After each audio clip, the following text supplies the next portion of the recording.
Welcome to Unit 2 Psychological Models of Abnormality, session number 15. In this session, let us continue with the behavioral model of abnormality. Learning objectives.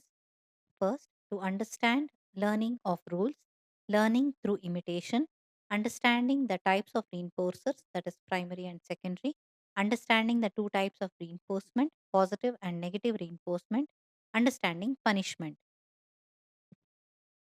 Session outcomes.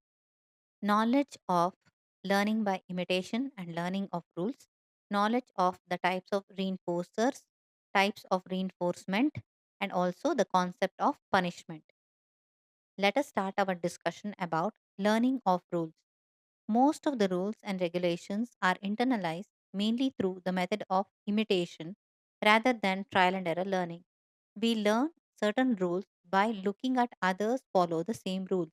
This is what is called as learning by imitation.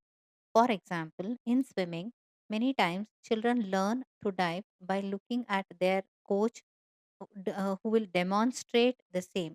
They will learn to do the same by observing or by imitating the performance of their coach. Next slide. This learning by imitation is also called as modeling. Modeling is another important form of learning rules.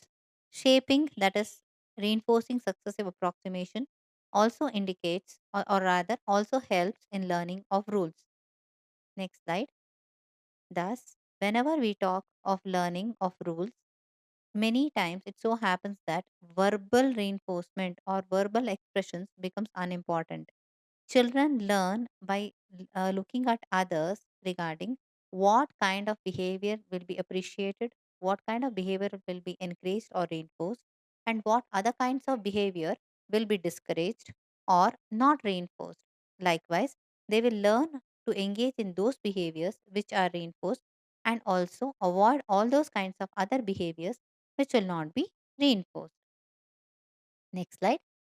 As I had told earlier, Skinner has given two kinds of reinforcers. One is primary reinforcer, and the other one is secondary reinforcer, which is otherwise called as the conditioned reinforcer.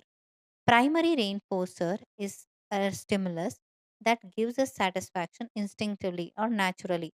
For example, a person who is very hungry, if food is offered to him, then food is a primary reinforcer. And if a person is feeling very cold and some warm garments are given to him, again, then it is a primary reinforcer.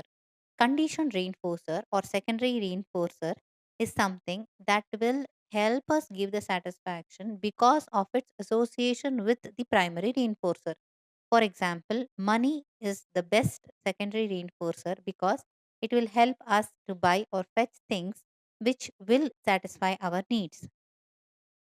Next slide. Let us try to understand the two types of reinforcement. One is the positive reinforcement, and the other one is the negative reinforcement. We all know that reinforcement is something that strengthens a particular response or behavior, or in other words, that increases the likelihood of occurrence of a particular behavior. The difference between positive and negative reinforcement is important.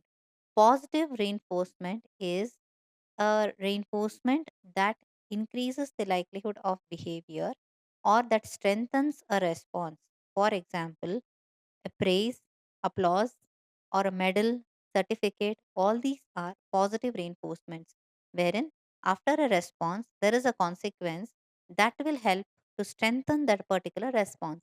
Negative reinforcement is after a response there is a consequence. In that consequence, the organism is allowed to avoid, or some unpleasant thing is withdrawn. This is what acts as a reinforcement. Negative reinforcement, we all have to remember that there is an avoidance or withdrawal of something that is unpleasant, which will reinforce the particular response. Next slide. It is also important for us to understand the importance of punishment. Punishment means administration of an aversive stimulus that will decrease the likelihood of a particular behavior. This punishment helps to decrease the likelihood of the behavior. That is what is important thing here. What is the difference between reinforcement and punishment?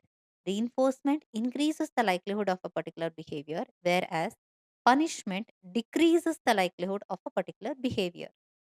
Summary: in this session, we have understood learning of rules, wherein we have focused mainly on learning by imitation. Then we have understood the types of reinforcers, that is, primary reinforcer and the secondary reinforcer. We also understood the types of reinforcement, that is, positive reinforcement and negative reinforcement. We also understood the meaning of punishment. Thank you.